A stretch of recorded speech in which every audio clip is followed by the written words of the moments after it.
right, guys, welcome to my first live podcast. Come on in, come on in. We're going to have a live audience for this one, folks. This is going to be really good. Let's set the mood. Set the mood? Oh, wait, no. Is this what you meant by live? No, that is not what I meant. That is not what I meant. Jack, we're That's not helping. That's not helping. I've never done this before. Hold on. We'll come back another time. No, it's not like that at all. We're not.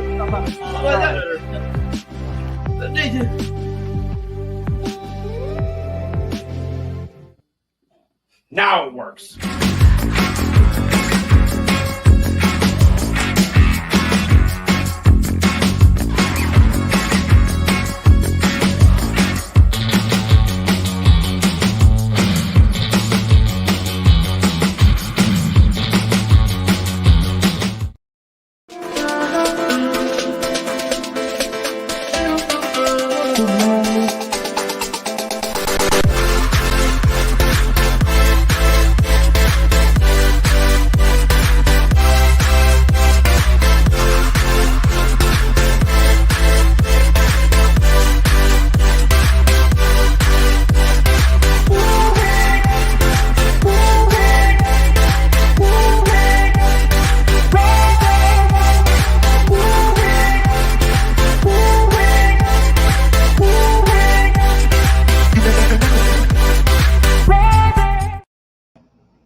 Welcome, ladies and gentlemen, and genders all across the spectrum on social media in the United States and across the globe to today's episode of Jiving with Jack. I just want to explain what happened there. So I have a hedonism setting on my lights, which I use when I have a friend over.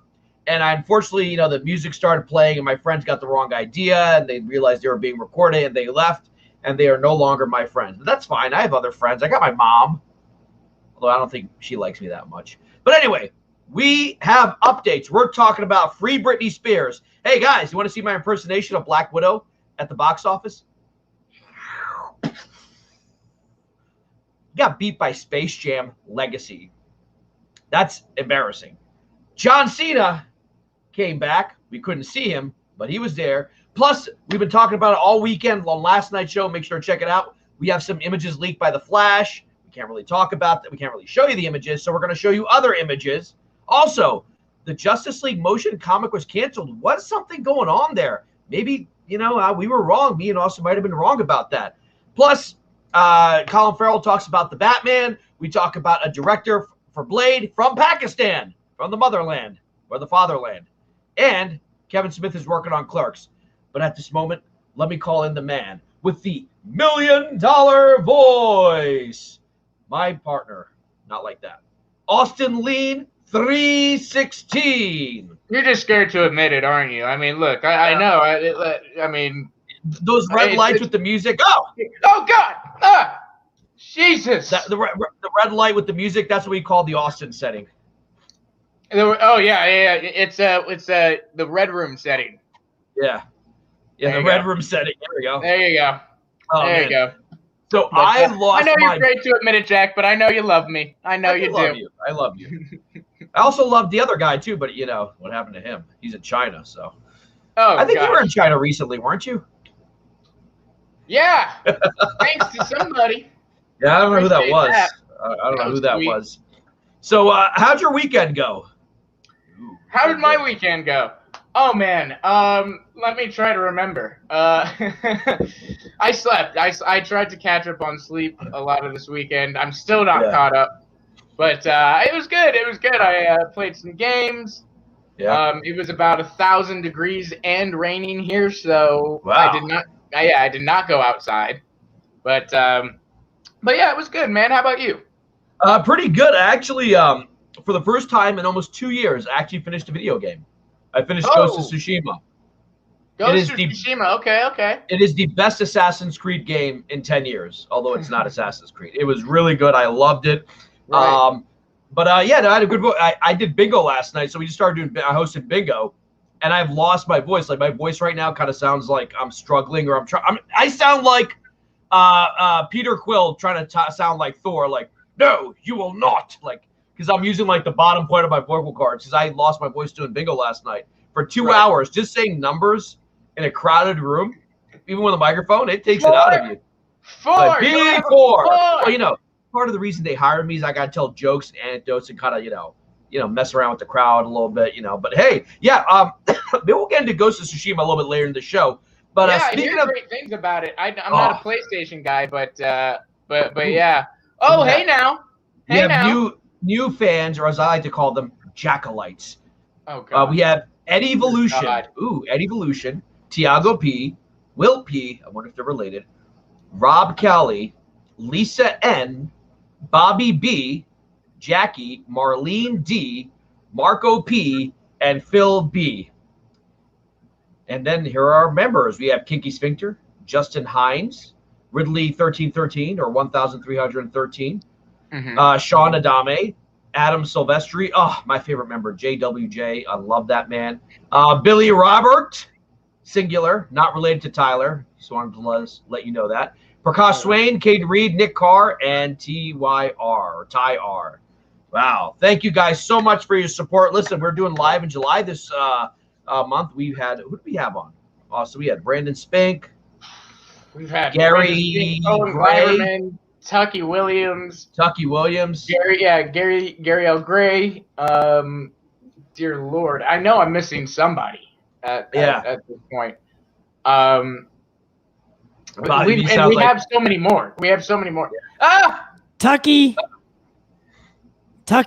Brandon Spink, Gary Gray, Owen Gleiberman. And then in the future, coming up on the 21st, Charlie Talbert, who is in The Watchmen and in Angus.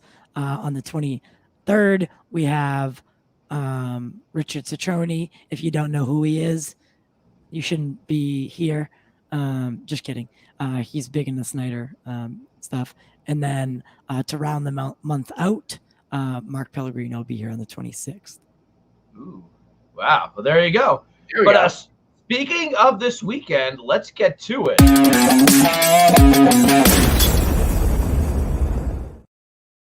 So we're going to touch on this because this happened over the weekend. We've been talking about the Free Britney movement. She legit went on Instagram and did videos of her dancing to Billie Eilish. I loved it. This past weekend, a judge granted her the authority to hire her own attorney. But you're saying, hey, Jack, doesn't she already have an attorney? Actually, her attorney was appointed by her dad.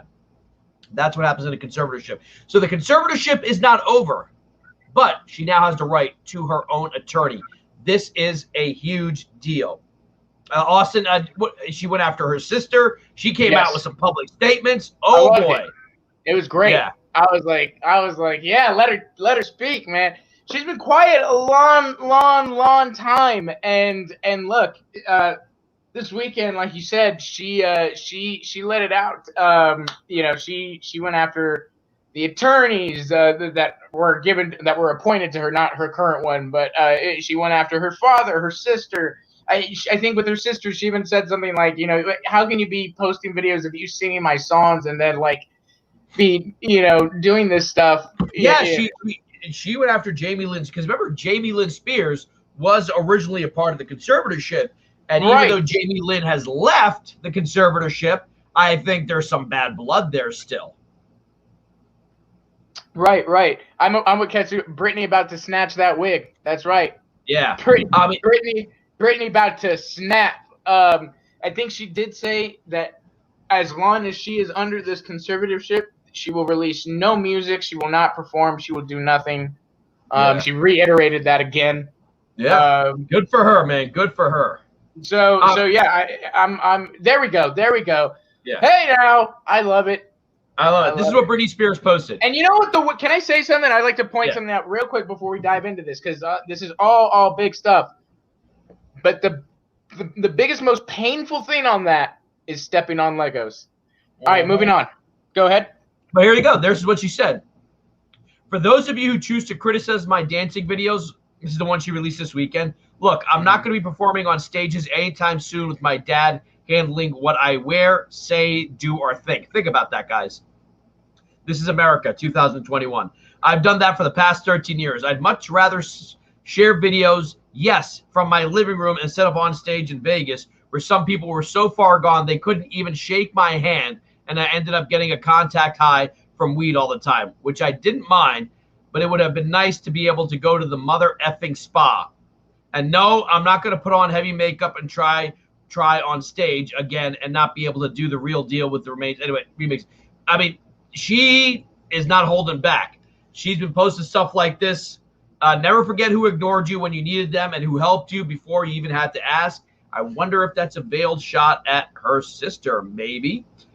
She says there's nothing worse than when people closest to you who never showed up for you post things in regard to your situation, whatever it may be, and speak righteously for support.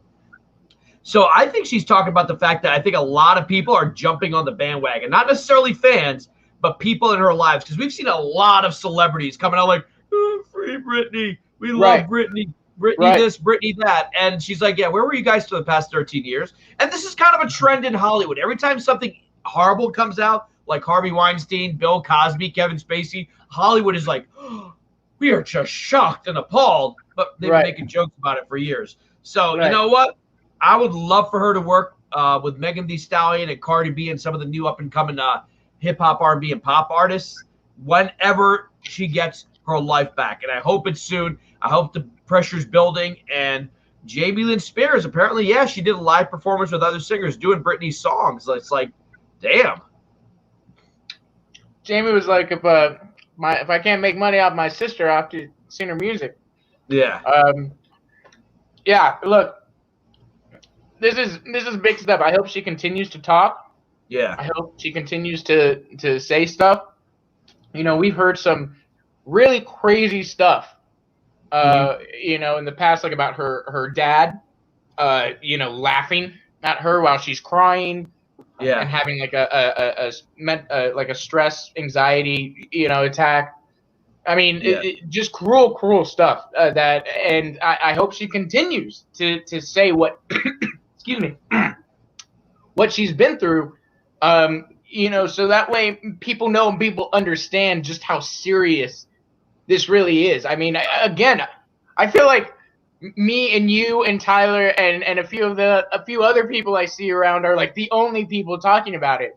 Yahoo News, you know, posted one thing about it, but this should be like everybody, anybody in media or in entertainment or just in journalism, in my opinion, right now should be talking about this movement. Should be saying something, because this is it's not right. It's not right. And obviously, and you have to understand too, because there are people who are like, well, why doesn't she say more and all that? It's got to be a sore subject. Look, at the end of the day, as cruel as they are, they're still her family, and you know, that's got to be such a hard and horrible thing to have to deal with, and think about that her own father is against her, you know, and other members of her family. I mean, in my life, and I'm sure most people's lives, when you go through something hard, your first line of defense, it should not be your friends, it should be your family.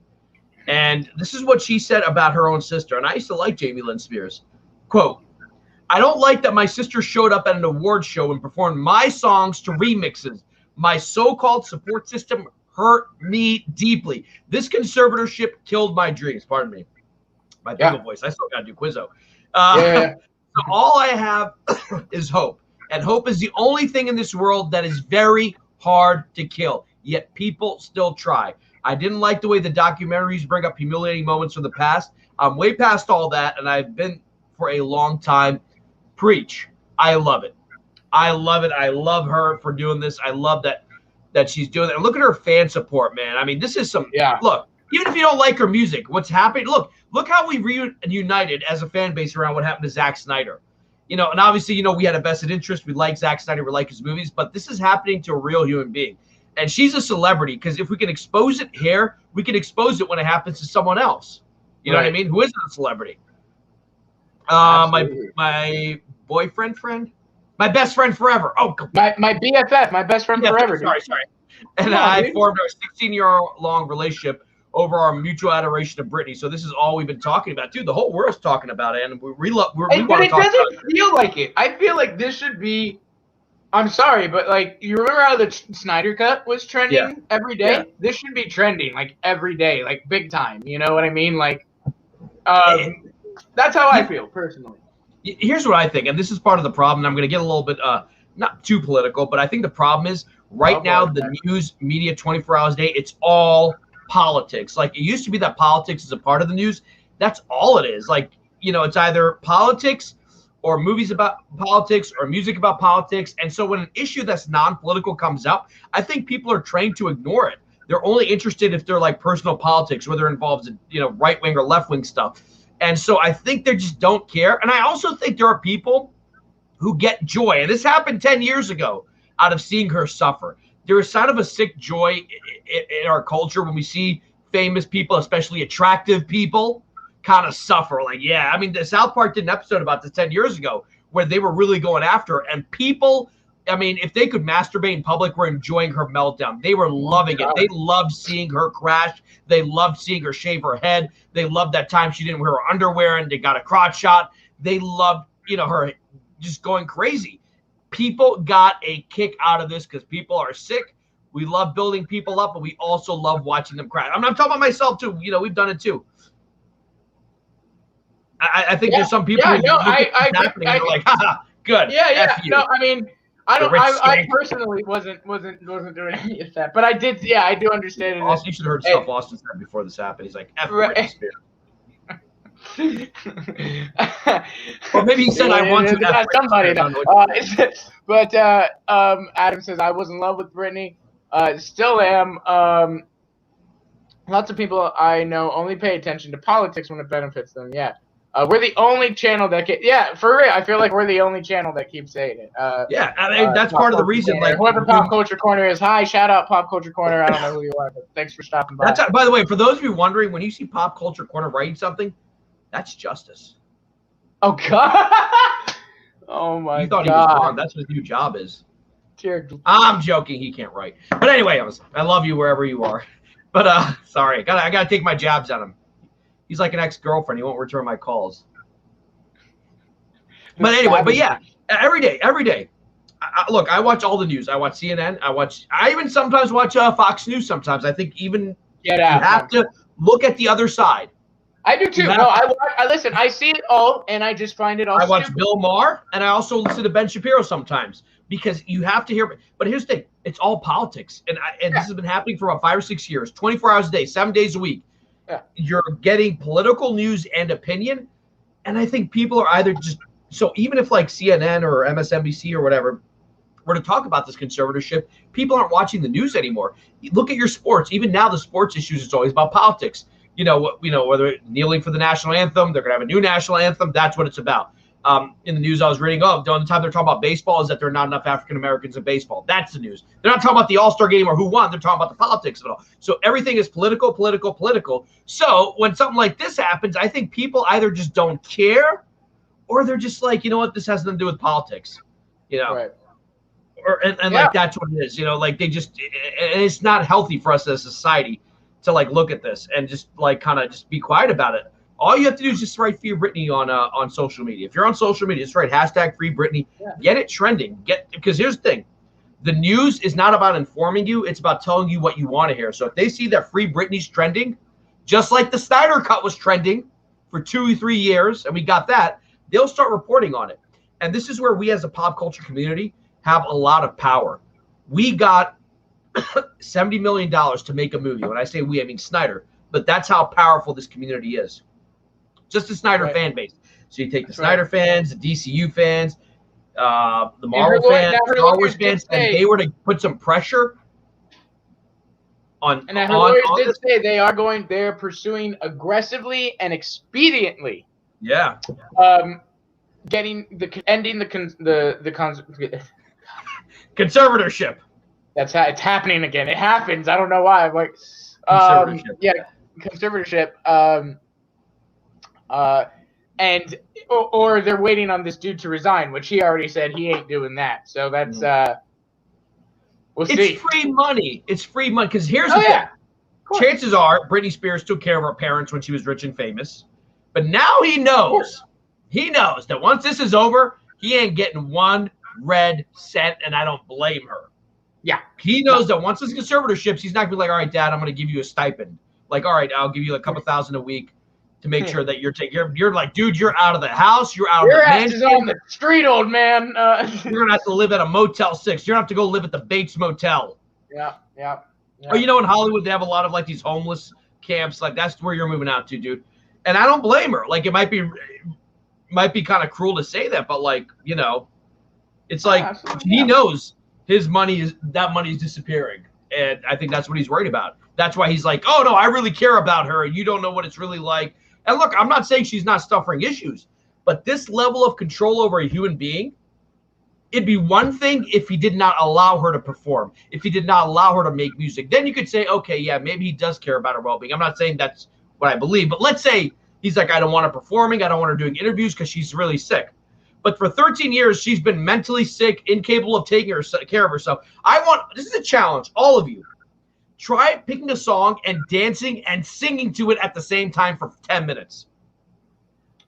Try moving your body and singing the way she does for 10 minutes and tell me you don't run out of breath.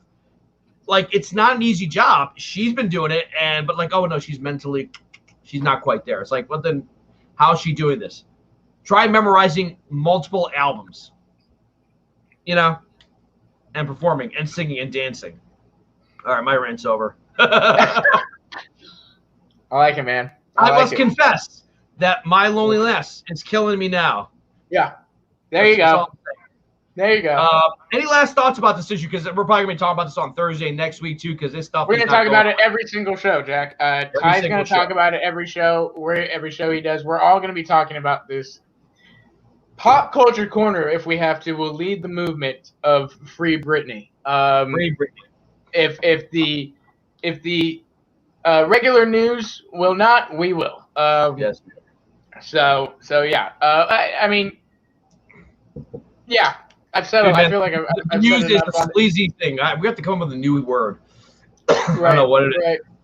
But anyway, yeah, I mean, honestly, I just hope the best for her. I hope she's, you know, right now just taking time to rest, and obviously, you know, I can't imagine what it's like with paparazzi, I'm sure, and journalists trying to get a story from her right now and all that. Yeah.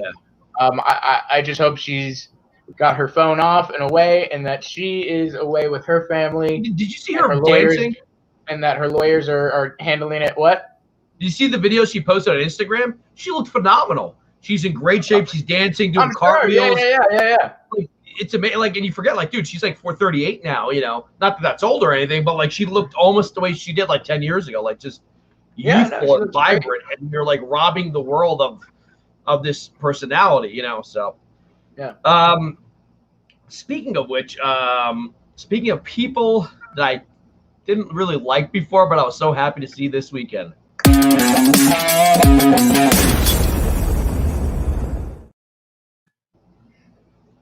I know. Can you see me? Get out. Can you see me? Get out. Look at that picture. That empty picture. There's no one in that picture right there. Look at that. There.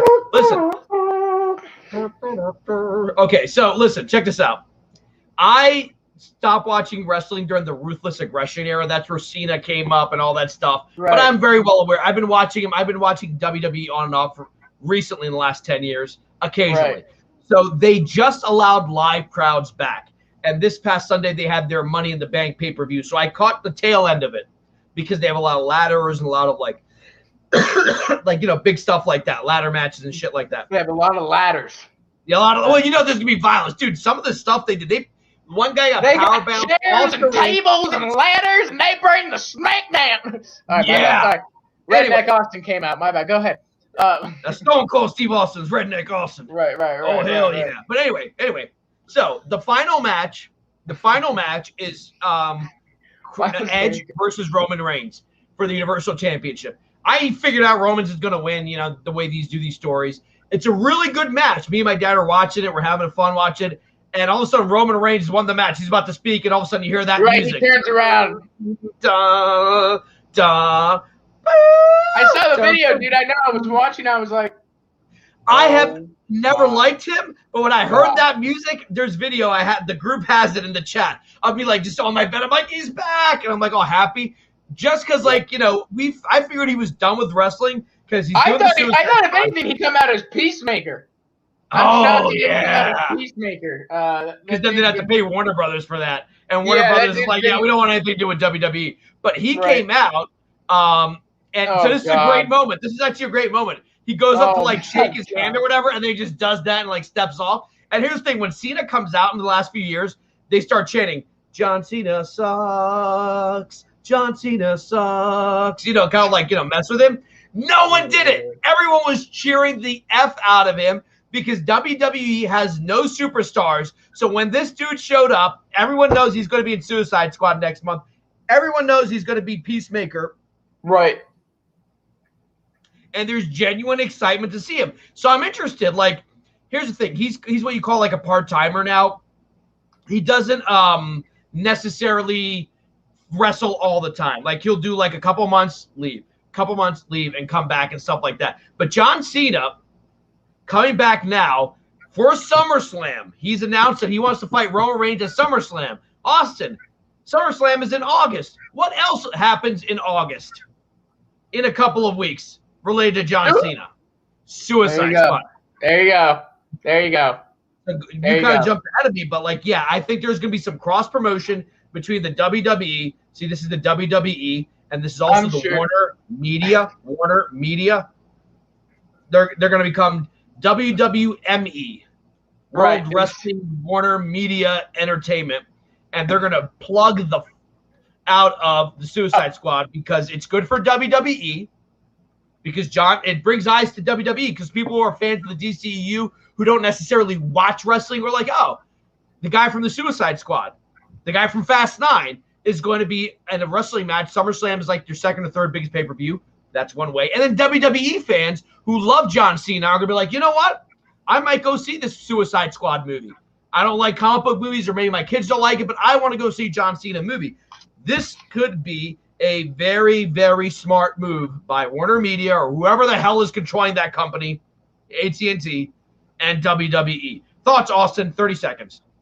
Look, I think you're probably right. We'll see some cross promotion. I think, I think there still needs to be. There was a featurette release today that got me a little more hype. There still needs to be another push, a little more hype, I think, for this movie. So I think WWE Super Slam, perfect place for it. It's kind of the audience and crowd that they're looking for too. You know, it's like, raunchy men, and kids. Look, kids wrestling right now. There's a lot of kids there. It wasn't like 20 years ago when it was mostly like corny teenagers, but like now it's a lot of families and teenagers and adults who will watch a movie if John Cena is in it. If they find out Suicide Squad has John Cena in it. But yeah, so talking about Cena, talking about the DCEU, talking about Suicide Squad, I'm kind of surprised the Suicide Squad has not had better marketing. I haven't seen any ads on YouTube. Warner Media, if you want to put those before Jiving with Jack, I'd be kind of okay with that. The full trailer. Only 2 trailers, and that's it. Yeah.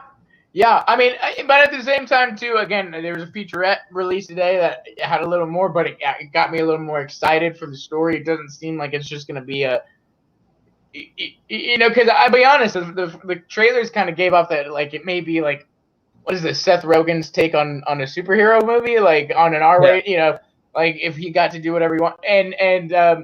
But at the same time, I do think now, after seeing that featurette, there will be some dark, gritty stuff. Here's the thing, James Gunn, going back to, by the way, people forget, you mentioned this last week, he worked with Zack Snyder. James Gunn is an auteur. I wasn't a big fan of Guardians 2, but I love the first Guardians movie. He did a horror movie many years ago. I forgot what it was called, but it was actually pretty entertaining. He's got James Gunn? Yeah, it was like a comedy horror movie like 15 years ago. I forgot what it's called. Maybe Kaden can look it up. I forgot what it's called, but he has this kind of sick kind of sense of humor. So here's what I think is hurting this movie. To lay people, I've talked to a lot of people. When I say lay people, I usually means non-religious, but lay, I mean people who aren't into comic book movies. When I mention there's a Suicide Squad movie coming out, they're like, oh. They kind of get like this constipated look, like, ooh, because they remember that first movie, and then you have to tell them, like, dude, the guy who made Guardians of the Galaxy is making. They're like, oh, okay. Yeah. I mean, you know, They need to market this way I will better. say this: he did a movie called Super. That's like an Super. R-rated. It's an Is that the one I'm R-rated. thinking of? I think that was with Oh, Rainn yeah. Wilson and Rainn Ellen Page. Wilson. Yeah. Yeah. And that's like an R-rated kind of, you know, but it's dark. It's pretty dark if I remember correctly. Yeah. I think Katsuka is talking. Slither is the horror movie that you were talking. Slither. about. Yes, that's the one. I knew that. There we go. Who's that? I gotta get in the comments, guys. I forgot to say hi, Katsuka. Oh yeah. Did we even say Katsuka, hi don't to tell our me guys? anything, but I think you were born in 1992. Me? No, Katsuka. Oh. It says Katsuka. Ha ha, because it's 90. Awesome. Because it's 92 and it's a Katsuka 92. So There we go. Get it. We got some new people. Marshall Lewis, Katsuka 92, the Doctor of Thugonomics. Listen, I hated that gimmick, but seeing him come Sunday night, I literally marked out. Like, for any non-wrestling fans, marked out is when you go crazy, like, ah! You know, and there's video of me doing it. I sent it to the team, like, we're talking about this Tuesday. I have it. I don't know if we can. I would love to play it. It's just that it plays that music. Dun, dun, I do. dun, Yeah. We can. And then we get copyright. But I do have it. Man. I do have it for blackmail. Absolutely. Yeah. I do have it for blackmail. So we're fine. Don't worry. We already got flagged for AD suitability, Arrested Development suitability. What does that mean? I don't know. AD suitability. Erect. No. That starts with an E. Sorry. But anyway, yeah. Look, John Cena. He's only gonna be here for a month after SummerSlam. He's probably gonna lose the match, but it's a great way to build hype. He is the last WWE star that is a mega star. So you had Hogan, you had Austin, you had The Rock, and I'm talking about mega star. I'm talking about someone who's bigger than the business, and John Cena is one of them. You don't even know what wrestling is. You've heard of John Cena in the same way you knew who Stone Cold Steve Austin was, The Rock was. And right now, John Cena is a big investment for Warner Brothers, for Warner Media. Why? They're giving him his own show. Right. And they're already filming it, and Suicide Squad hasn't even come out yet. So it's not like the Suicide Squad came out, they saw the numbers were good, and then they greenlight Peacemaker. They're like, no. We are already investing in this show before the goddamn movie comes out because we are that sure that the Suicide Squad is going to be that good. Here's my prediction. Suicide Squad is going to have a moderately okay box office weekend. Then, we'll see. Word of mouth is going to spread. Within that weekend, people will say, holy crap, this movie was better than I thought. Holy crap, this movie was good. Holy crap, John Cena is actually pretty funny. Margot Robbie was great. Idris Elba, that's going to trend that weekend. I don't think this is going to be like Black Widow, which was I think this is going to trend, and it's going to have better success over the month of August as opposed to just having a great opening weekend. Austin, I'm losing my voice, but I have a lot to say. Yeah, I know, man. You seem to be a big Cena fan now. Prakash, always good to see Prakash in the chat. Hey! Love you, Prakash. Let's see. Hey. Yeah, man. Obviously, look, I'll be honest. I'm not excited, like, at all for Cena's character in this movie. I don't really care about the Peacemaker show right now. So until I see the movie, until obviously, we'll see from there. Cena as a person and an actor, he is fun to watch. He's entertaining. I mean, Katsuga brought up the infamous prank call, featuring Champ. Is Champ there? Hey, can I speak to Champ? We don't have a Champ. We don't have John Cena this Sunday. Yeah, I mean, come on. Like, that's one of the, to this day, yeah. I still laugh at that prank call. And look. Oh, he so good. He surprised me in Fast 9. I'm not saying he was Clark Gable or anything, but I thought he was going to be really bad in that movie. I was like, I don't know if John Cena's going to be like good as a villain or like, but he actually did a really good job in that movie, like as that action hero kind of villainous or whatever you want to call it, but he was actually Fast 9. Fast 9. Yeah. I was kind of surprised. I was like, ooh, I don't know. Maybe they're just getting Cena because he's Cena, but he actually surprised me. I'll be honest, Prakash. I mean, for the most part, I thought Joker was always a weird thing to put. I know he is in the Suicide Squad, he is in the comics and all that, but I did always think it was, so when you're first starting, I thought it was, he kind of takes away from the group. He's so much. I was just about to say that. He is so much of his own character, movie, personality. I mean, I personally think that yes, I would like to see him there, but maybe after a satellite.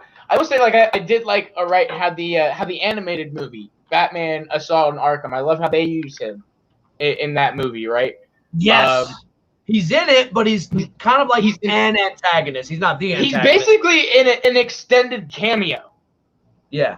He's an extended cameo. He has a small pivotal role, but he's, so unless you're doing it like that, and obviously, look, in this storyline in these films, Harley's progressed past Jared Leto's Joker and stuff. So I don't know. If anything, if they were to bring him back, I think it would. I would think in maybe a different situation than. Well, than here's my thing. Squad. I think as of right now, Jared Leto ain't coming back unless Zack Snyder is making Justice League 2. I think Jared might have burned some bridges by doing that cameo.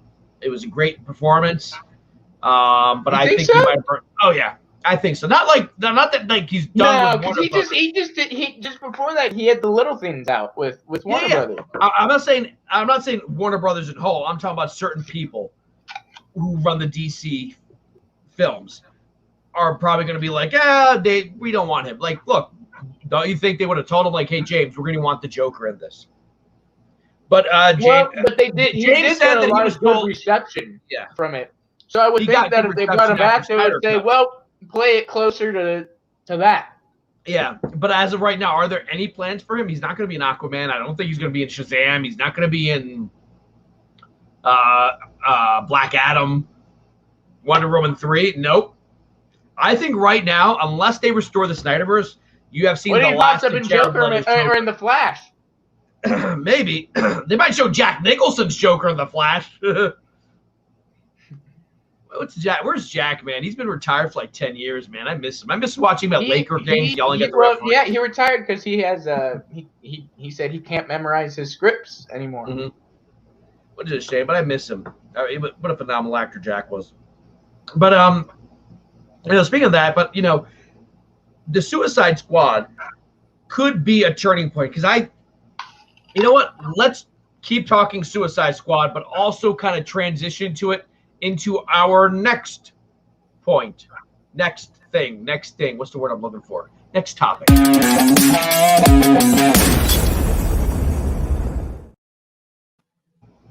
Black Widow. Huge drop at the box office. It got beaten by Space Jam. And this isn't a good Space Jam. The reviews, the critics are all saying that, dude, the first one wasn't that great, but this one was awful. Hey, folks, Space Jam beat Black Widow while Space Jam was free on HBO Max. You did not have to pay extra money to watch Space Jam. Right. But some people decided they would rather go to a movie to see Space Jam than see Black Widow. It had domestically a 79% drop. Let me say that again. Let me go a little bind here. Let me say that again. 79% drop. That's how Biden talks. He emphasizes a point. Internationally, 55% drop. Disney Plus last week. Hey, we got big numbers from Disney Plus. Yeah, our system worked. You can't see us. Are not revealing their numbers for this past weekend. Right. The movie seems to have precipitously dropped. Look, it got beat by Space Jam. It makes sense, though. I know what you're going to say. I'll let you say it. It makes sense because, look, Space Jam, it appeals to families and kids. Specifically kids, in the Looney Tunes. And then it appeals to basketball fans in the sense of LeBron James. If you're a LeBron James fan or lover, you're most likely going to see Space Jam 2. There's a lot of different factors that I think came into play. Can I show you guys something real quick? Sure. Oh boy. All right. This is the real Jack.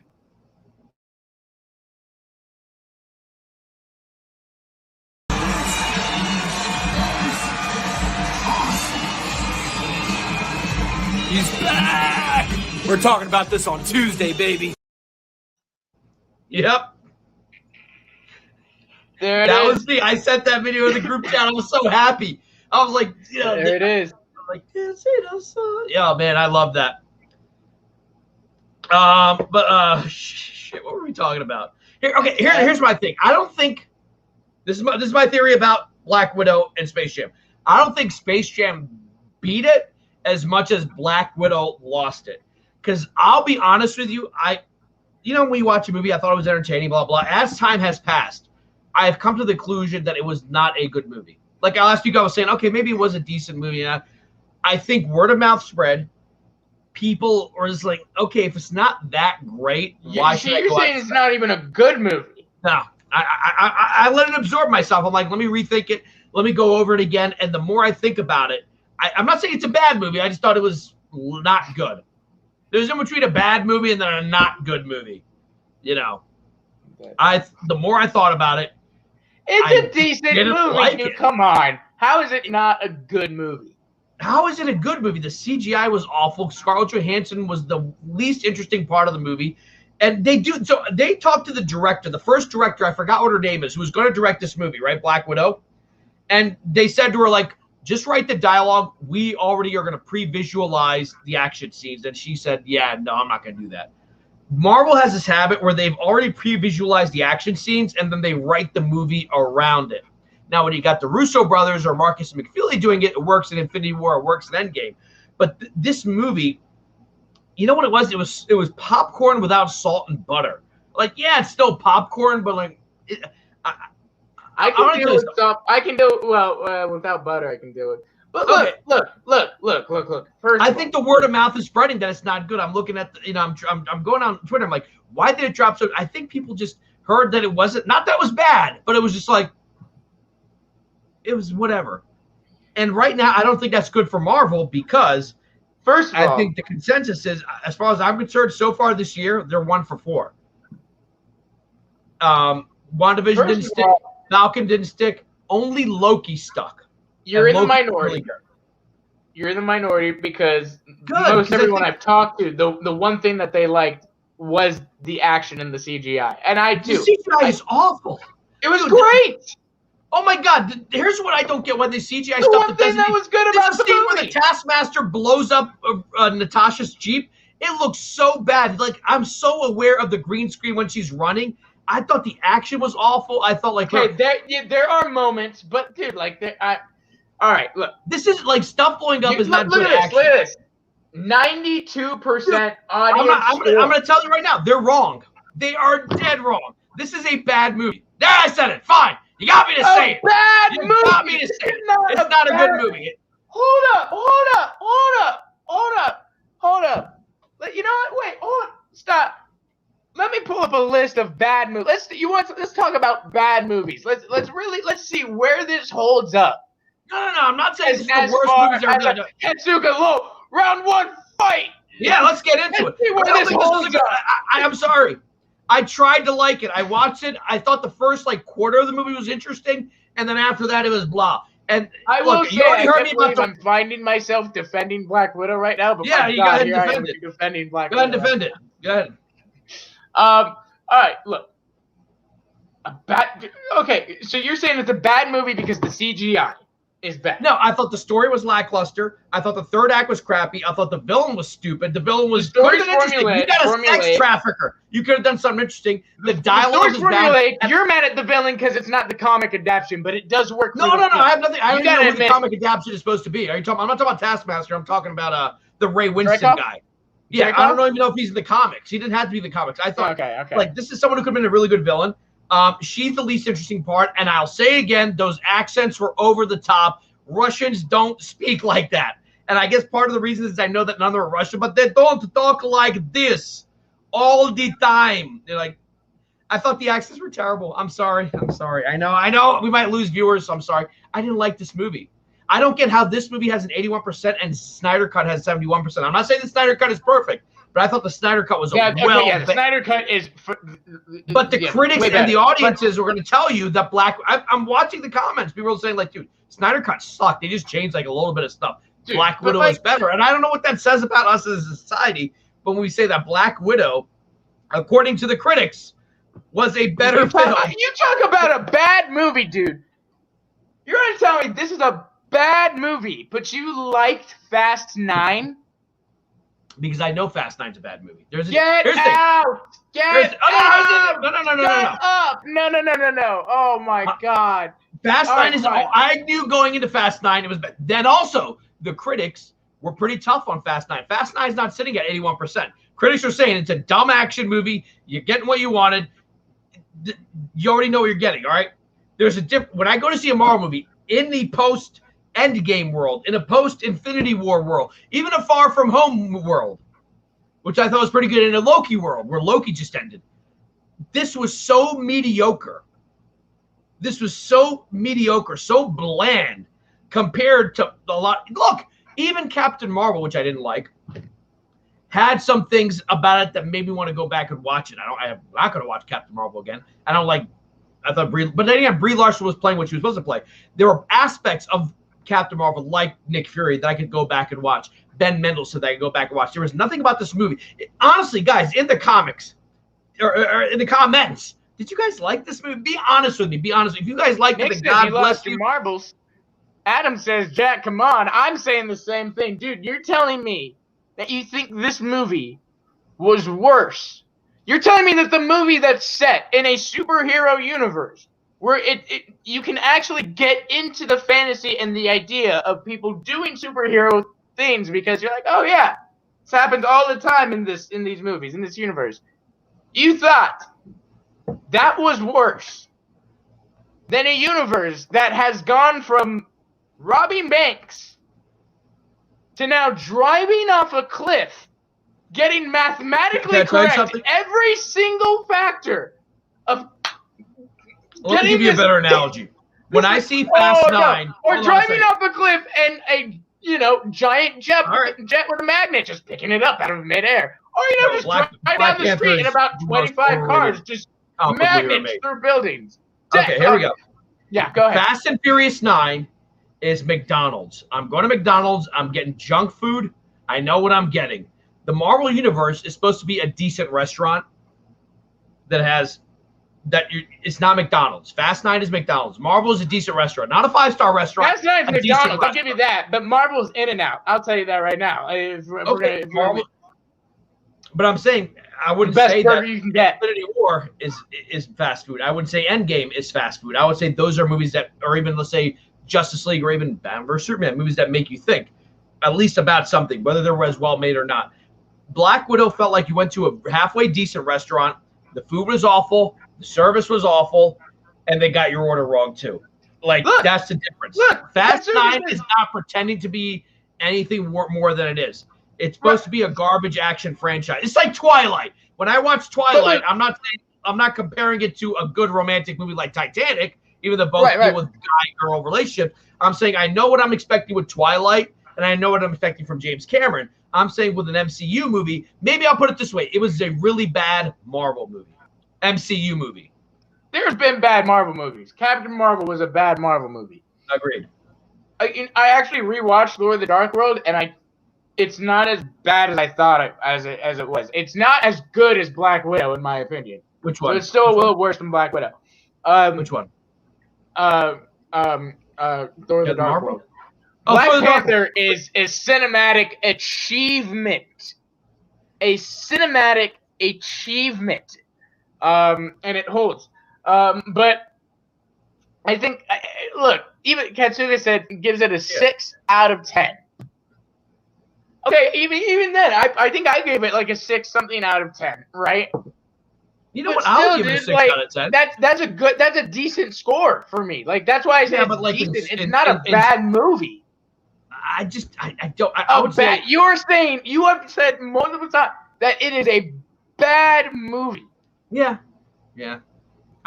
Not because the movie itself is bad, but in the context of what it is in, which is the Marvel Cinematic Universe, it was bad. There was nothing. If you guys thought the action scenes in this were good, I don't know what to say to you because I felt so generic. Did you think the action scenes in Winter Soldier were good or Civil War? Did you like those action scenes? I did. I did. I thought they were much better. I thought the fight So scene what on are the you bridge. criticizing?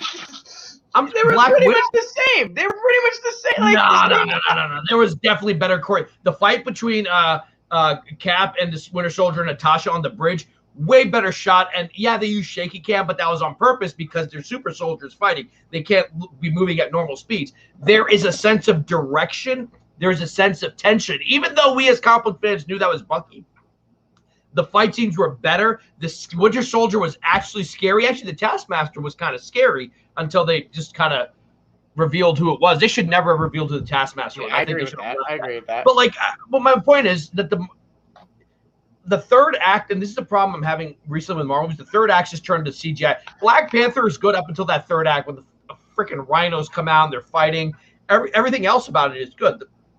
The political stuff, whether you agree with it or disagree with it, it's a cool conversation to have because that's a movie that makes you have that conversation. I still think it's a little bit overrated. I think people were more in love with the politics of it, the optics of it, than the actual movie, but that's okay. That's what I was saying earlier. But I don't think this was a good movie. I think Suicide Squad is going to be a better movie. Terrible. A way better movie. I think James Gunn, because he's an auteur, who the director of this, I don't know who it was. It just felt bland. The one thing I will say about the Russo brothers, they left an imprint on Winter Soldier, on Civil War, on Infinity War, and Endgame.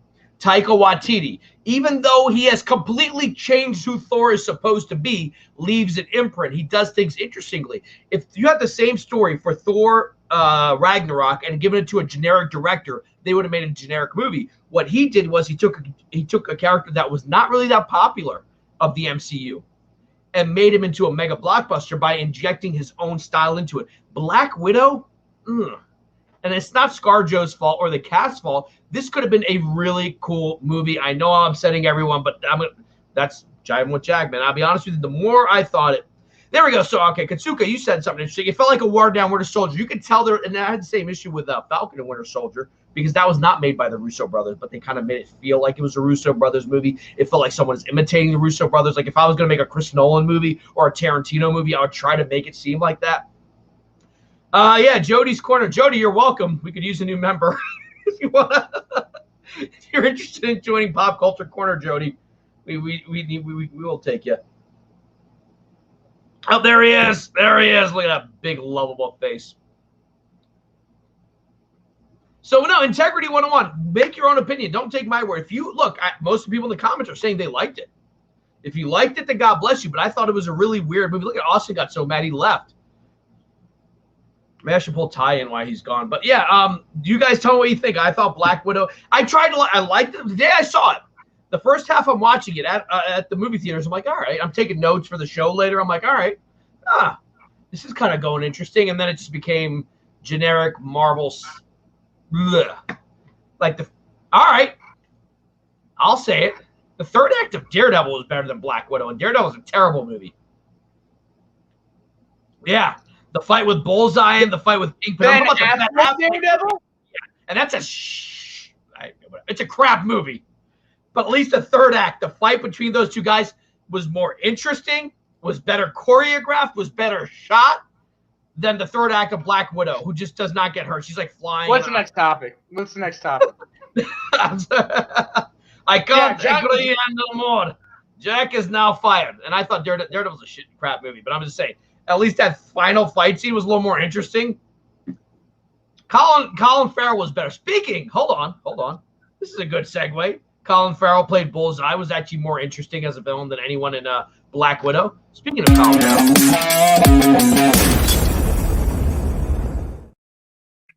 So this is a very short issue. We're going to talk about this. Is dropped. That's Colin Farrell on the right. I mean, I know we've talked about it, but they just IGN dropped this picture. Colin Farrell says he's only the Penguin in 5 or 6 scenes in the Batman. Now, at first, you can say, oh, that means he's not really in it that much, but it depends how long those scenes are. If it's about a 2.5-hour movie and each scene is about 4 to 5 minutes, he could have a heavy presence. But what have you thought about, from what we've seen, about his Penguin? I mean, that's crazy. Look how he looks. He's heavy set. He looks creepy. He's kind of losing his hair. But he's not the short, fat guy, which I'm okay with. I'm okay if they don't have to do the short, fat guy. He's heavy set. This is actually a very comic accurate Penguin from the Long Halloween. Oh, yeah. It's a pretty damn accurate. Penguin did on Halloween. I absolutely love this look and what they're doing here. It's obviously there's still what's interesting is there's still use of a lot of prosthetics. Obviously. There you go. That was good. There you go. There's still obviously a use of a lot of prosthetics, but it doesn't, like you said, in the comics, Penguin is a little bit unrealistic, right? Mhm. Danny DeVito was like a godsend to be able to play that character and look like that and be that much of a comic accurate, version. It was. I mean, that was incredible. But in other comics, you see Penguin starts to update a little bit and have to look a little more real. And this is that version. I think it looks incredible. Again, the use of prosthetics, and I'm hearing that it's not the only use of prosthetics in the film, and I can't wait to see what they do with that. Well, here's what's interesting. I'm looking at this. I'm getting a very kind of James Gandolfini, Tony Soprano mob boss kind of feel to it, like the leather coat, the suit, the tie. Yes. Very yes. And we know. You know who that looks like behind him? Actually, oh my gosh, I didn't even realize. We know that John Turturro, John Turturro, you mean? Yeah, that's that is him. Turturro right there behind his left shoulder. And he's playing Carmine Falcone. Oh. So this actually just like you said, it does feel like there's something having to do with the mob, and obviously these are not good people, and Bruce Wayne is there interacting with them. And so but let me tell you though, this looks pretty cool. It looks pretty cool. This looks pretty sick. Just really thinking about it. Oh man. The one thing looks good. I will notice about it is you kind of watch the Twilight movies, you get a sense that Robert Pattinson isn't tall, but here he does look tall. He is 6'1", but for some reason he always just looked, I don't know if it's because he's playing a teacher, but he looks a lot taller here than I thought he would. Like, especially next to Colin Farrell, he looks like he's towering over them. What's interesting is I think they're going to go with the angle. Gotham sort of did this in the show, is that the Penguin is kind of like a low-level enforcer, and then Batman kind of getting rid of, what was her name, Fish Mooney, who was like the mob boss, bad guy in Gotham. He becomes a kingpin, like, for lack of a better word. And I wouldn't be surprised if this movie sort of sets it up that Batman, and that's kind of the story of Batman, right? He gets rid of one bad guy, someone worse comes along. That let's say he gets rid of Falcone, he gets rid of the Maroni crime syndicate, and he opens the door to someone worse. So maybe when Colin Farrell says he's only in 5 or 6 scenes, they're setting him up to be sort of, again, I'm using the word kingpin. I know he's not the kingpin, but kind of like a kingpin figure. The guy. Look, this movie seems to be taking inspiration from a lot of different things, and I'm really excited about it. But it mainly does look like they're going, down this Lawn Halloween / Hush path, right? Lawn Halloween in the sense we're gonna see a rogue gallery. We're gonna get to see, the Penguin and Riddler and a few other things. Hush in the serial killer Catwoman and the serial killer aspect of it with Hush. I can't wait. I'm really excited. It's cool to see. It's cool to see a new Penguin. I agree. Not crazy about Bruce Wayne look or Batman's costume, though. I agree. Unfortunately, I anticipate this will be the first Bat film of all time to not surpass its predecessors.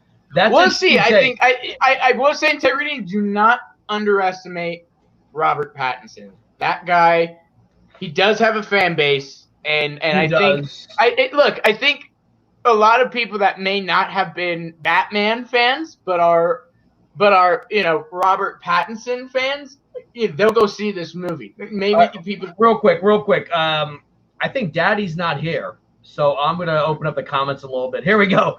So integrity, I don't know. If it depends. If the movie gets good reviews, I think we'll do it. Pattinson is the new DC Batman. I think that's gonna be the case. But we're gonna still have Affleck in the DCEU. I just don't know if he's gonna get his own movie. I still have it. But I think if this movie works, he'll be the new thing. I hope his costume gets better. Yes. Now I hope will say, that look, by the end of his the movie, costume that he looks has like a something better. very, very early, take on the Arkham Knight stuff. So look, my hope is that by the third film or something, we get like a full-on Arkham Knight take suit. Oh, I would love that. I would love that. Arkham game take suit. Prakash asks, who is your pick from the supposed 4 females for Batgirl and why? I like how Prakash wrote that like it's a question on an essay. How was the Versailles Tree responsible for the beginning of World War II? And give your explanations. You know, actually, I don't even know who the 4 actresses are. I saw the 4 actresses. I'm going with until I looked yesterday who these actresses were and what they've been in. So she's done. She was in Zombieland 2. She was in this show that I watched called The Politician, I think. Politician, yeah. Infinity Jackson, yeah. Yeah, so she's, she actually is a very, very good actress, and I would love to see her real quick, take on a serious role like this. Real quick, speaking of, she's going to be Batgirl in another universe, not the Pattinson film, I'm guessing, right? I don't know. Well, here's the thing, because if she's Barbara Gordon, James Gordon in this movie is an African American. So wouldn't that make Barbara Gordon African American? Unless this would be Batgirl in the DCEU, which would be the Affleck verse. Right. Which would make her what's his name's daughter? The hell's his name? Mm-hmm. J.K. Simmons, man. Which I want to see more of his Gordon. I thought he was a great choice for Gordon. I liked him a lot. And you know what, man? You know what? What the hell? Let's bring it up. Let's talk about it while we're here. I'm going to do this. Boom. Get rid of that comment. You can't see it now. Restore the Snyderverse. There we go. Nobody knows which universe the Batgirl set in. It's got to be, unless they do a thing where it's not Barbara Gordon, and that if they're casting a white actor, because James Gordon. Where is the niece of Alfred instead? Yeah, I know, right? Alfred's niece. Why wasn't she British if she's Alfred's niece and she lives in London? I know, right? Right, yeah. He goes, "It's so good to see you, darling." And she's like, "Grandpa, it's so good to..." And you're like, yeah, I know. Huh?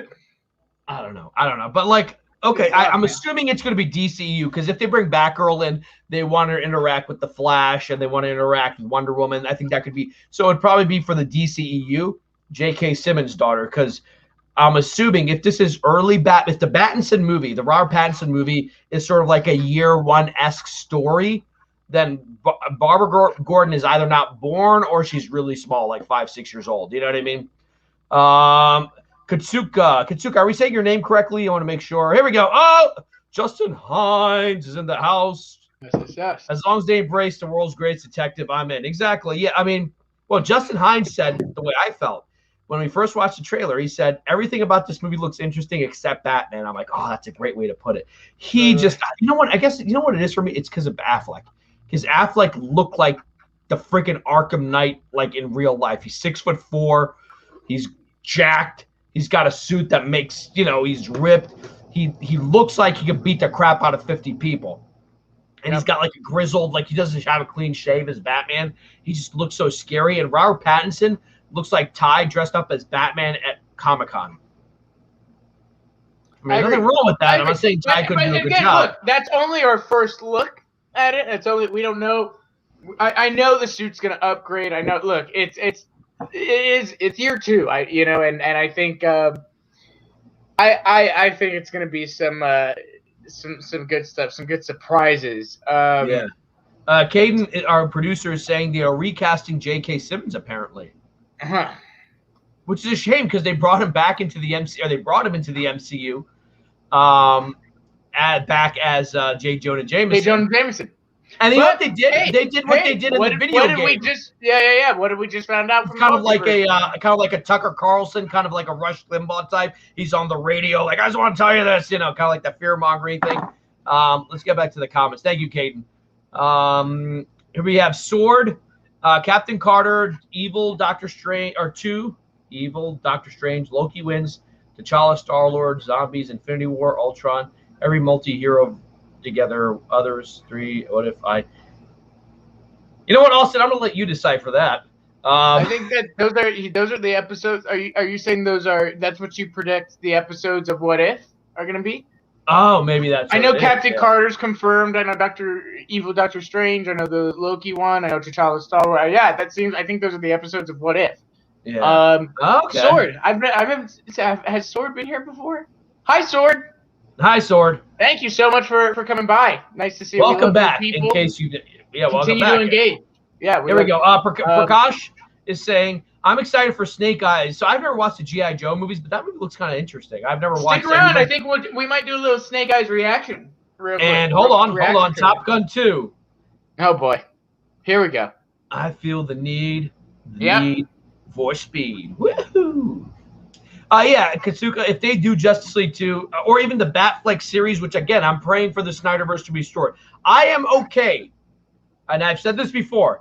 Pattinson is the theatrical Batman. He's going to do his movies with Matt Reeves, make an HBO Max series with Affleck, Manganiello, Leto, whoever Robin was going to be, the one who gets killed. Do that series. Bring J.K. Simmons into it. You know, have Zack Snyder have involvement. I would love to see it. I think that'd be so good. Look at that. I censored myself. Yes. Based on footage. He's saying based on the footage. Yes. Yeah. That sounds about right. I mean, I wouldn't argue with that, actually. Integrity, my man, keeping the hope alive, like Thanos. Oh, yeah. Yes. I will say integrity. That look, I will continue, to every now and again tweet out restore the Snyderverse. I know it's going to happen. I believe it will happen. I think what you're saying is correct. That it's inevitable. It's just an amount of time right now. But I will say the fandom, Snyder fandom, has kind of worn me out. Yeah. So I'm not. I still have hope. I still believe. I'm still there 100%. But I just I don't know. Still believe, but when you're not with me, you're in my mind. There you go. You know what? Let's talk a little bit. I know we talked about it yesterday. I know you guys are talking about it. But the thing is, the whole internet's talking about, but the most important voice we didn't hear is ours. And more importantly, mine. Let's talk, speaking of Batman, let's talk and the Snyderverse, let's talk about that motion comic.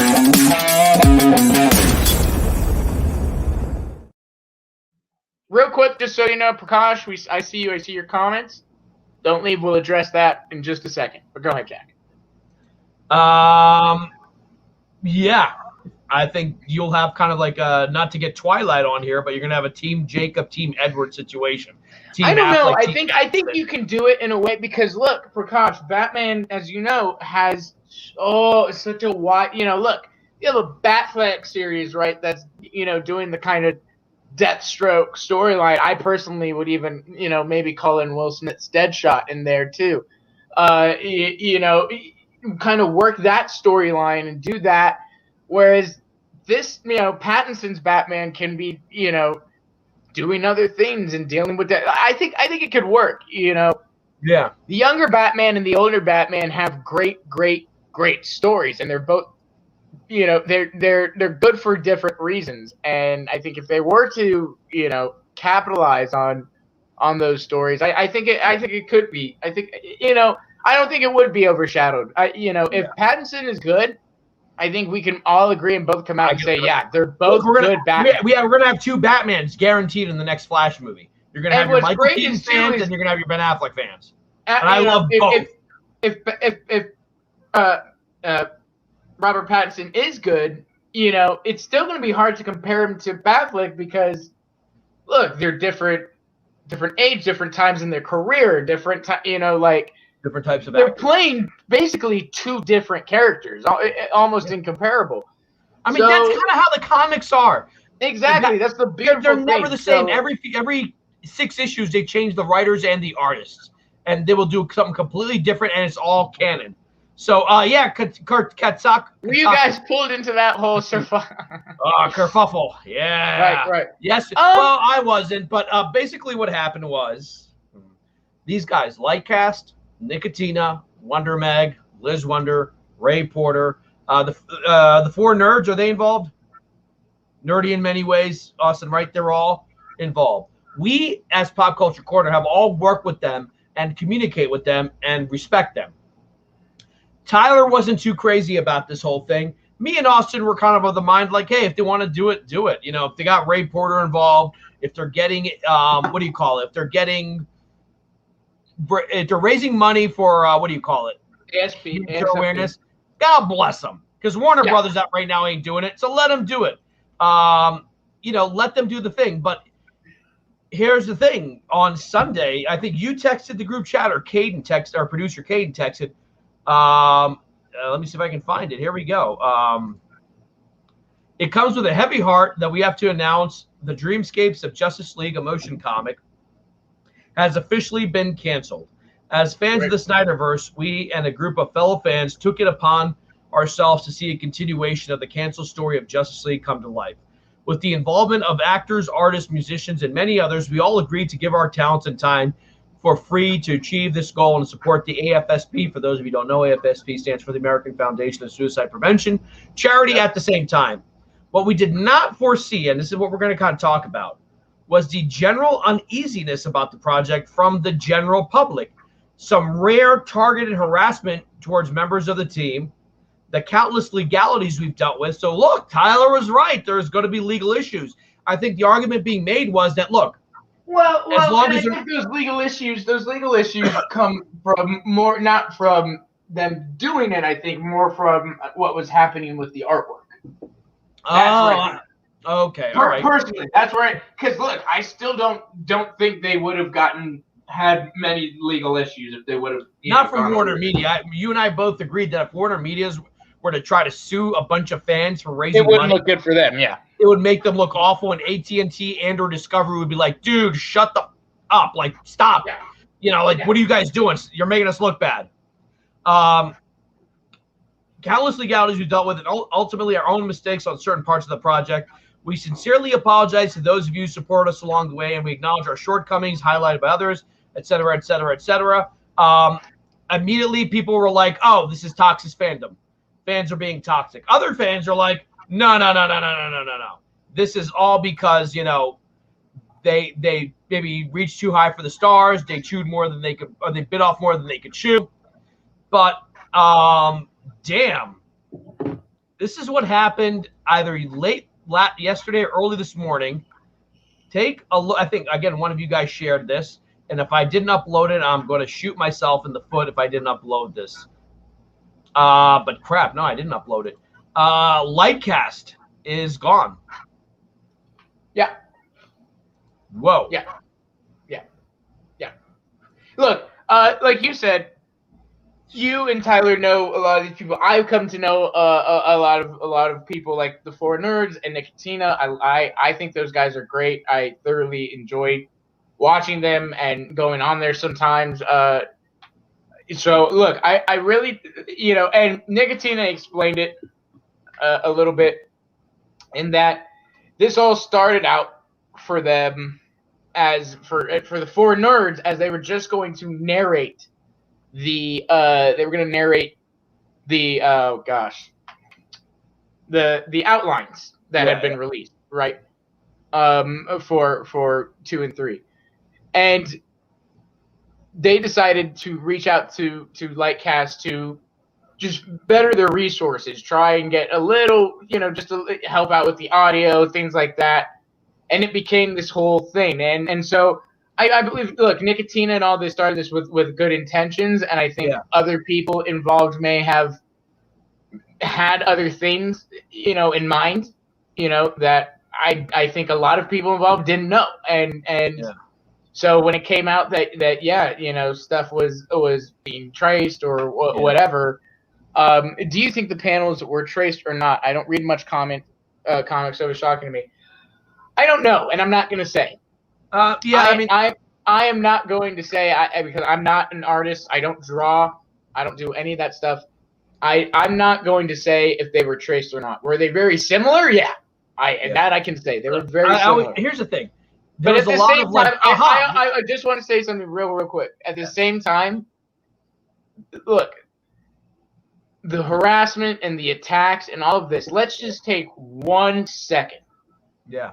and give this guy, this kid who drew it, Mhm. for 1 second, let's just give him the benefit of the doubt Mhm.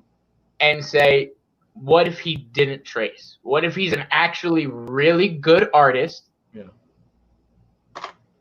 And he made a mistake by drawing it too closely to the original art.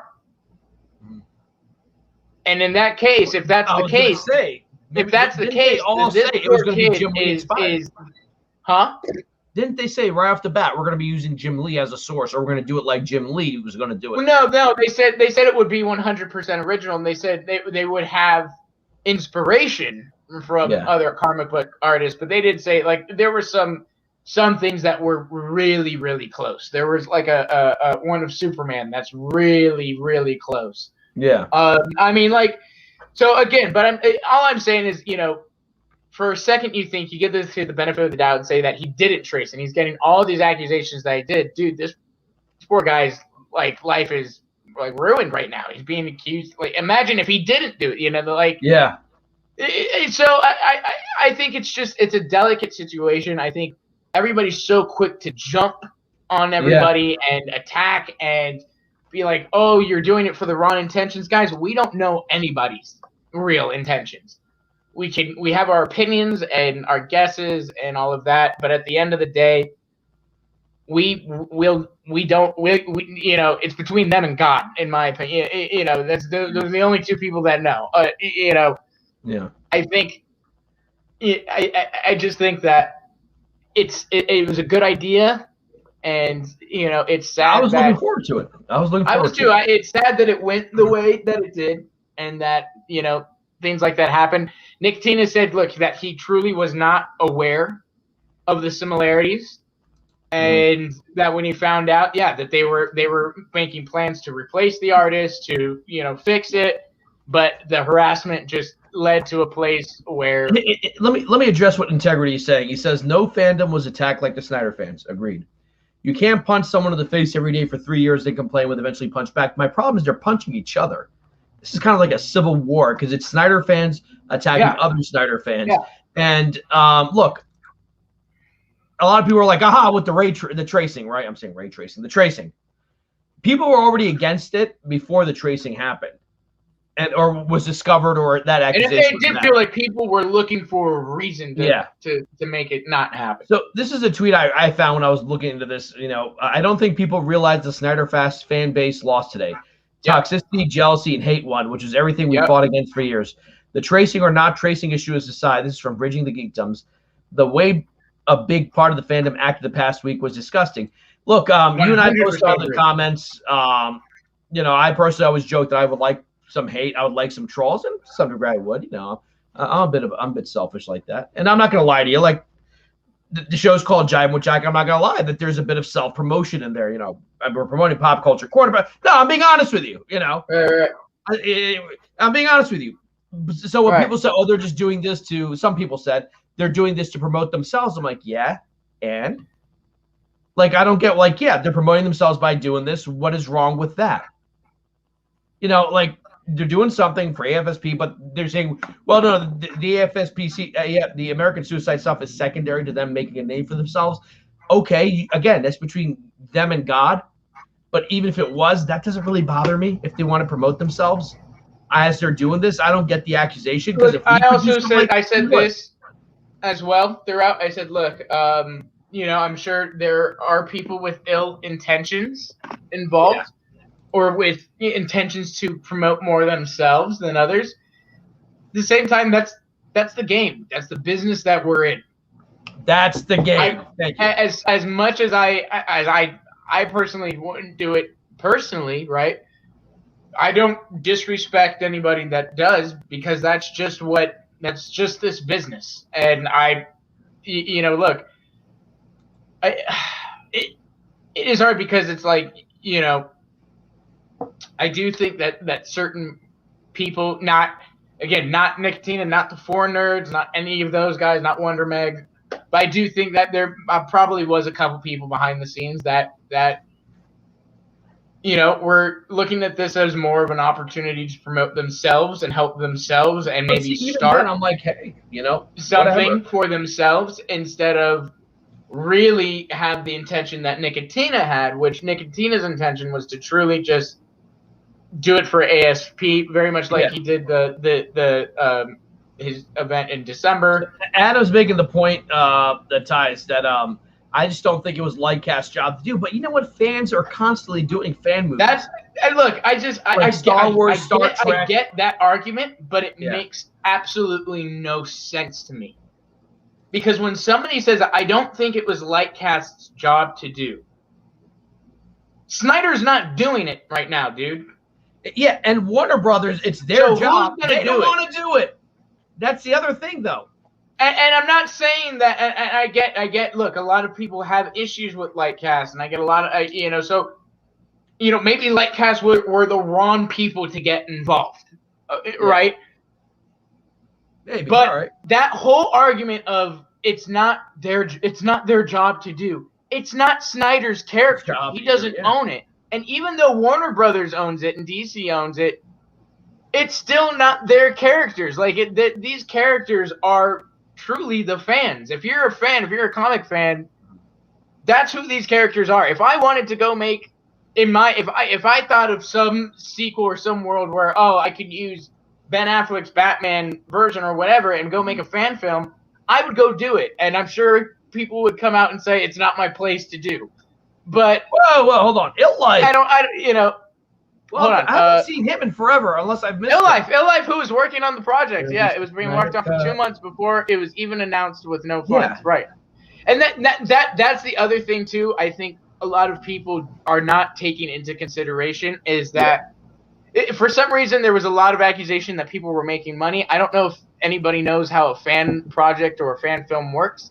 The only way for them to not get sued by Warner Brothers is that nobody can make money. So they had to ensure and that's why they weren't going to have any issues with legality. But people kept bringing up legality stuff.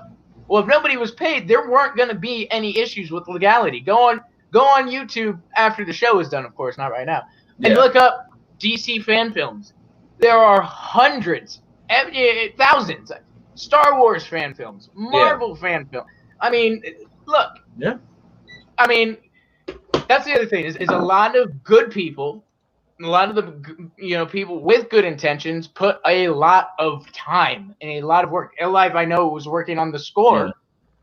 He put. Yeah, but Nick, I just want to address this real quick. In fact, when I was on Nerdy in Many Ways the other day.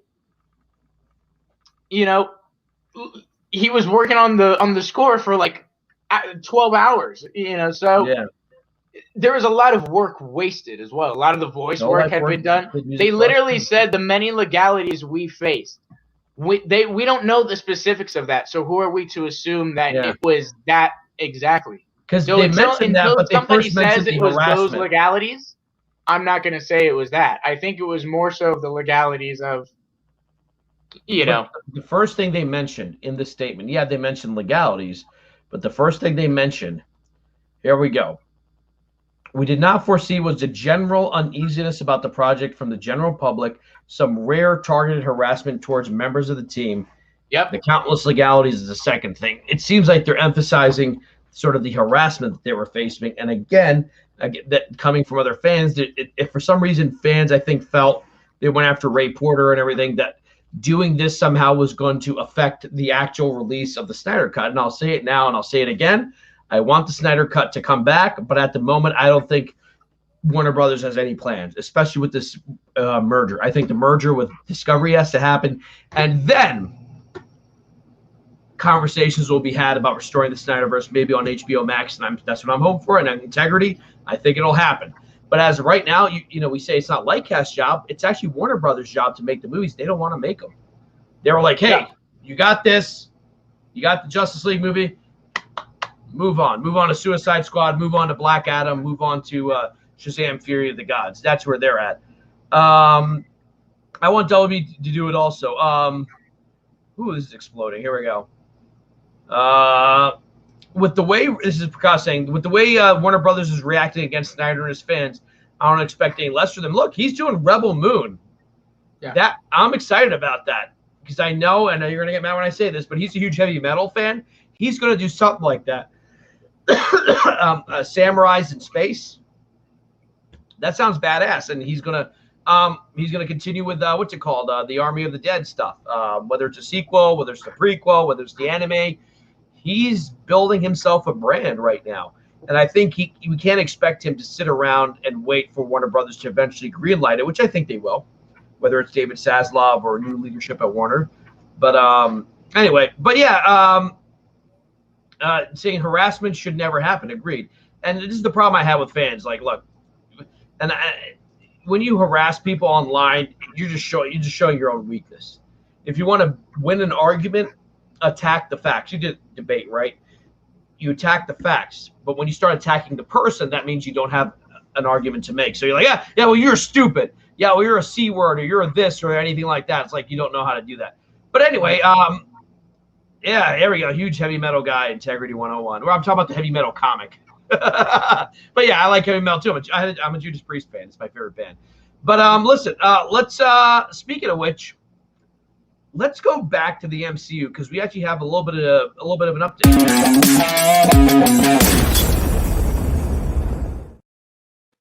So, Blade finally has a director.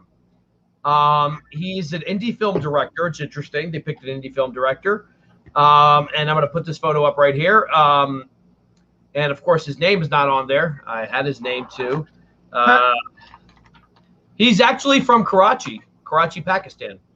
Oh, wow. Yeah. And he was born in Karachi, lived in Karachi, but he moved to America when he was around 11, 12 years old. His name is Bassam Tariq. Or as an American would say, Bassam Tariq. You know, but he's going to be the director. He's done one major feature film. It was an independent film called Mogul Mowgli. And he's done some independent film, but this is a very interesting choice because apparently Marvel had been scouting directors, and this is the guy. Oh yeah, L Life, we would love to hear him because we missed you. I don't know where L Life has been. He used to be on our show all the time. He actually was on TY's Corner all the time, my old job. But listen, I don't know. I'm excited to see Mahershala Ali as Blade, but I am too. But I'm kind of worried that's going to be PG-13. I mean, there's a line in the first Blade when he's like, some mother effers always try to skate uphill. You know what I mean? Like, this opening from the first film is so badass. I mean, just that shot of everyone covered in blood. They're about to kill a poor kid, and Blade's just standing there. Marvel won't make a scene like that because of blood. Yeah. Because vampires drink blood. You know, and I feel like it's going to be a neutered down version. And I'm not one of those people who says bring Wesley Snipes back, because if you bring Wesley Snipes back and still do a PG-13 movie, I don't know if this character can be done PG-13. Right. I'm not saying it can't work. I don't know. You know, look, and remember, Blade was on the Max comics. Blade was a Max character. So for those who don't remember the Max line, the Max was Marvel's Vertigo. That's the R-rated stuff. You had high sexual content, high violence and language. The Punisher is a Max character. We know Deadpool is in development. We know Marvel is going to go there to the R rating. I think it would be logical that he's not the only one. You know, the only character to go R-rated, that they need to have some other R-rated characters for him to interact within a little R-rated universe. I think, Adam, you keep saying that they're very controlling of their directors and stuff, but I actually keep hearing there's been a lot of stuff this week. That the girl who's directing the Marvels, Nita Costa, that it's the most free. She said it's the most free she's ever felt on a film. Yeah, but are they ever going to say they're not? Look, you have the Eternals, Chloe Zhao, saying that she. Dude, they're working for them at the moment. They're not going to badmouth them. And look, even James Gunn, dude. Even James Gunn said, he gets to pretty much. He did say yes, that Marvel is more controlling in the editing room. Yeah. But he said he does get to do what he wants. I still don't. This is just me being a pessimist. I still don't think Deadpool's going to be rated R. I know they have said it. Oh, I know they have it said has it. to be, or it will fail. But they're going to make a PG-13, and it'll be for children, so children can go see Deadpool. If it's PG-13, it will fail. I'm telling you now. And they will get backlash so fast. They'll get Prakash. That they'll have to go back and change. They'll have to reach. I'm telling you. I know right they will, but now. I also don't trust Marvel to do an R-rated property. I do. Here's my question: if you're going to make Deadpool R-rated, why not make Blade R-rated? I'm not saying I need to see nudity or anything like that. I'm not saying that, but I want to see some aggressive violence. Yeah, no, I think violent character. I think they can do it. I think they can. Mother Freaka's always trying to ice skate uphill. Right. What I was talking about. Yeah. You jerks. Blade's gonna come out. He's like, I'm gonna stop you, bloodsuckers. He's not gonna. Yeah. I mean, yeah, I think they can do it. Absolutely. Kevin Feige is no stranger to that type of stuff before getting involved with Disney. It's just he's been working under Disney, and I think that's the big thing is Disney is trying to figure out how do we separate this? How do we make this known that it's this is not it's Marvel, but it's not a kid's Marvel movie, Yeah, I mean, look, just rebrand it. Call it Marvel Knights. They did that with, remember that movie Punisher Warzone? Yes. It was like, yeah. So what they did was they wrote the Marvel logo, but they wrote Marvel Knights. Marvel Knights was like a line of, in the late 90s, early 2000s, of like Daredevil, Punisher. It was sort of like the harder version of the MCU. Right. Not the MCU, of Marvel. But then they created Max, which was like, if you wanted to buy a Max comic, you needed a parent because it was going to be gruesome. Blade was a Max comic, and then the Punisher was a Max comic. Like, no kids allowed. You can't be like 10 years old and pick up a Punisher comic.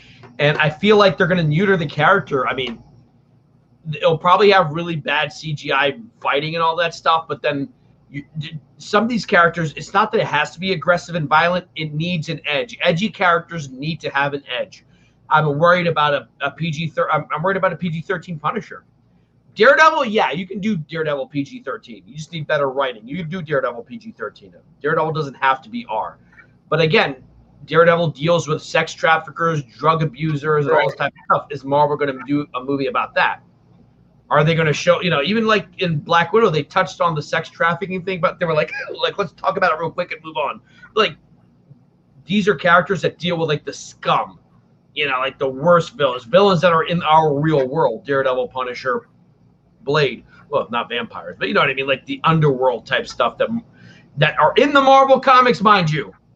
This stuff, Marvel comics, anyone who's, most people I feel like don't read Marvel comics. There's some edgy stuff that happens in the comics. There's a lot of sex in the X-Men. Yeah. Oh, dude, Mystique and Logan, get it. Oh. There's a lot of sex in the X-Men comics. Dude, I remember I was a kid and seeing the I think it was.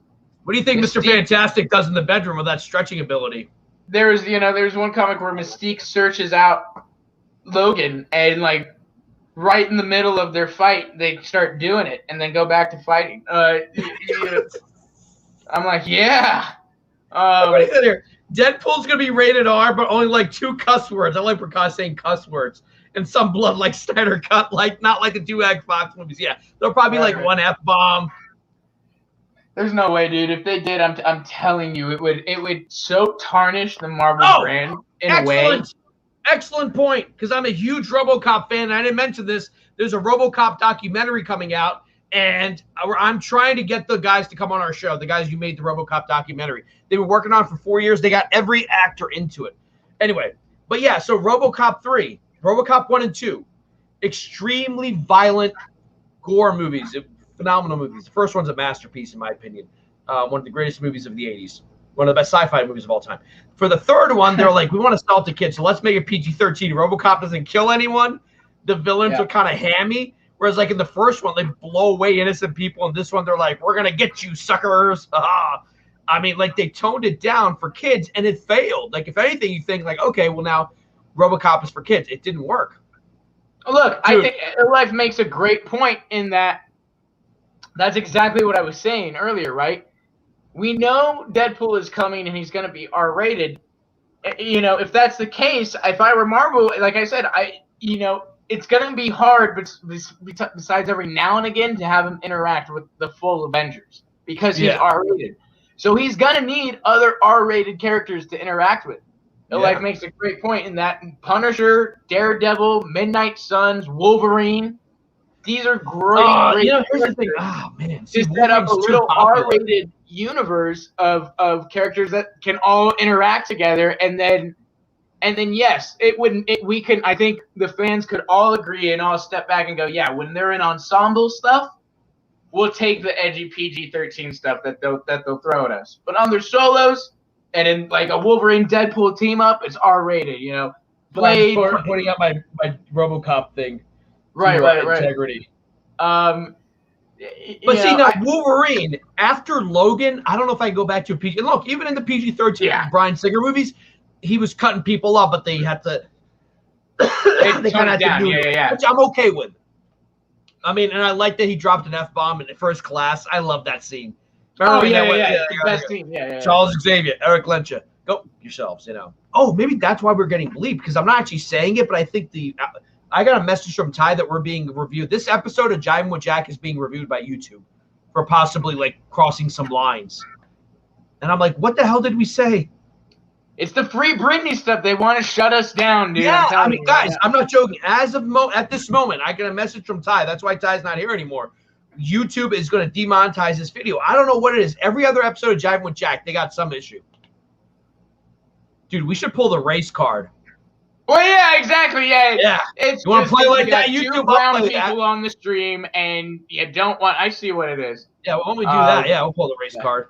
We'll get like I don't know, Logan is. Yeah, I agree. Prakash, Logan is the best ending. Oh, sorry. Logan is the best ending to a character storyline, better than Iron Man. I said it. Yeah. I'll give it to you. Logan was a phenomenal movie. I think that's pretty accurate, dude. That ending, I cried like a little girl. Dude, like a little girl, because I thought you were a little girl. Now you talk about characters you grow up with. Yeah. That is a character that, like, dude, I was like 18 6 years. when I saw, X-Men, the first one.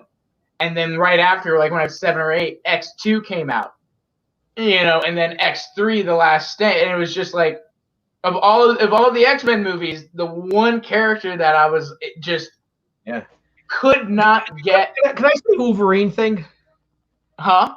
This is going to be so. The issue with Hugh Jackman is his height. I don't think people would take a short Wolverine seriously. I know that would be comic accurate, but I don't think if they cast a 5'4" actor to play Wolverine, it would work. I think he needs to be imposing on screen. Right. On screen. What do you think about that, guys? Because a lot of people are saying. I don't know, but I'll tell you what. Growing up with Hugh Jackman's Wolverine, and then seeing him again through my literally, I went from a kid to like my middle school years and seeing him, do. Even though I know that, talk about controversial take, X-Men Origins Wolverine is a guilty pleasure movie for me. I hate what they did to Deadpool. I'm there with you. Hate it, but the action. Hugh Jackman, look, X-Men even in a bad Wolverine movie, he's still good. Hugh Jackman still does a great job. So after Liev Schreiber was great as his brother, phenomenal as the brother.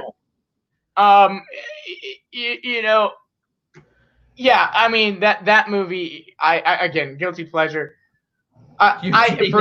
So again, and then seeing him in high school in Days of Future Past and Apocalypse and The Wolverine and leading up to, look, that was just the most emotional character journey I think that's ever been phenomenal. On screen.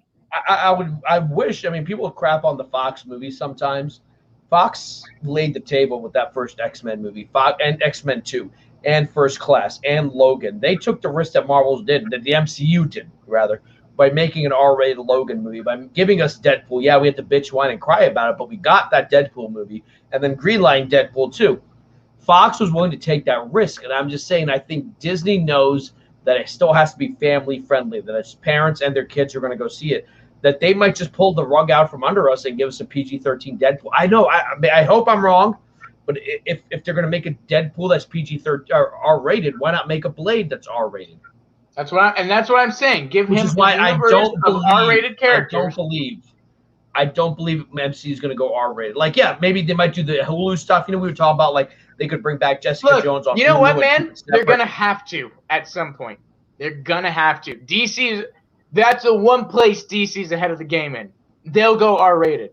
Marvel. So and we've seen the success of DC R-rated. Joker's $1 billion movie. Only R-rated $1 billion movie. Can you believe that? There have been movies that have come close. It is the first R-rated. Deadpool couldn't even get there. Deadpool couldn't do that. And what I love about Joker, it's not like the third act is explosions. It's very much a character study. Joker is proof that audiences have patience for comic book movies that kind of feel art house. I mean, it's still a comic book movie, but it's kind of art house. It's very much Scorsese. It's very much De Niro in Taxi Driver. You know, it doesn't turn into an action film and stuff blowing up and space lasers and people jumping off. I think Justin makes a great point. I don't think Reynolds would do it if it compromised the movie. I really don't. See, here's what I think, Justin. They're going to do. They're going to say, yeah. You know what, Ryan? We're going to do 2 takes just for TV. We need you to do the other take. And then he's smarter. He's smarter than that, dude. He's a writer on Deadpool now. Oh, really? I really don't think he'll walk away from the character before he ruins it again. How would you feel? He already did that once. If they did Deadpool, and then they just purposely bleeped the things, and then Deadpool's like, why? Why am I being bleeped? What the bleep? That'd be funny. That'd be kind of funny. It makes sense in the MCU, though. That's where people will get mad, but it makes sense in the MCU. But then give him a movie where he, can say some stuff. Like, that's why I'm saying things like that where he gets bleeped. That would be hilarious, like in an ensemble movie with the Avengers. Things like that, now if he did Avengers 5 and he keeps getting bleeped, and then back in his own universe, in his own movie, he's free for all. Yeah. Things like that would make sense. They would be funny. They would be okay. Feel very much like the comics, and I think would be great. Okay. Listen. I wanted to touch on the Flash. We can't show the pictures, even though the pictures are on the internet. So I took pictures. Ty, I think I talked about it with Ty. I talked about it with Nuri in many ways. So but I'm the important let's just hear your because thoughts. Unlike you guys, I was alive when this movie came out and I actually watched it. I was going to say, let's save it for Thursday. How do you feel about that? Oh, you want to save it for Thursday? Let's Thursday, because I have a lot to say about that 19-day. I've said a lot about that 1989 movie, but I would like to, instead of just kind of cramming it in there, let's talk about it on Thursday. Let's keep talking Deadpool. Let's keep talking all that stuff. But we are running out of time. Dude, this show was a lot better than I lost my I still got to host quiz, though. But I had a lot of fun today. Quick announcement, guys. Make sure and be joining us on Thursday because we'll be having a special guest with Dawson Wheeldrick from Nerdy in Many Ways. Will be here to talk about his new comic that he has coming out and a lot more. So again, guys, make sure and join us Thursday. That'll be a lot of fun to have Dawson here. I was, like I said, in fact, Dawson might be joining us because you're going on vacation, I think.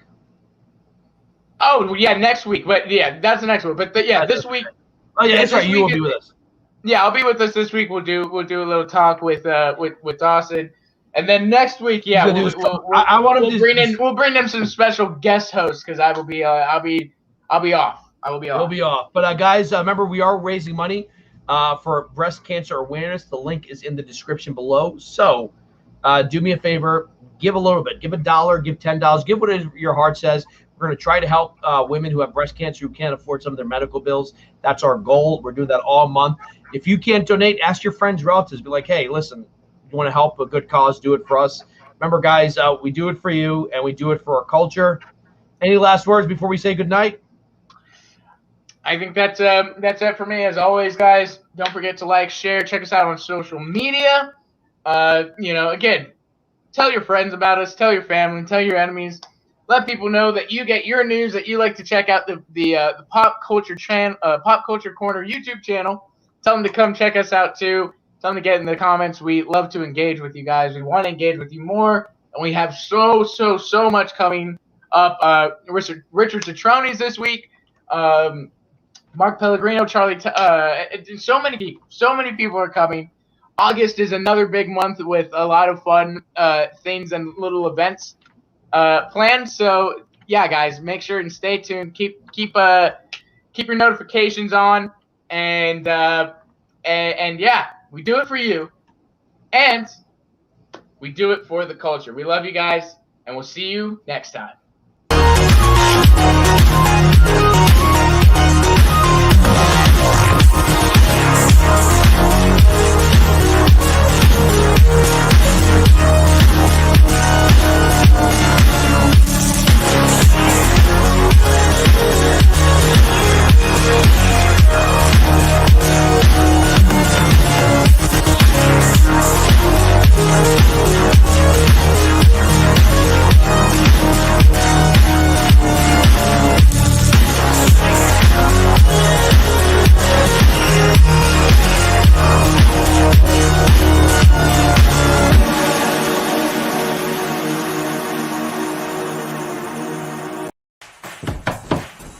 That must be the new intern from the agency. Why don't you go take a 5-minute break? 3 minutes. Enter! Dzień dobry, czy pan jest Jack? Yes, I'm Jack. Tak, mam na imię Nikola. Przyszłam na mój pierwszy dzień tutaj, żeby pracować. Pan mnie zatrudnił. Do you speak English? Nie wiem, o co chodzi. Nie rozumiem. English, do you speak it? Pan, to jest tak brzydko!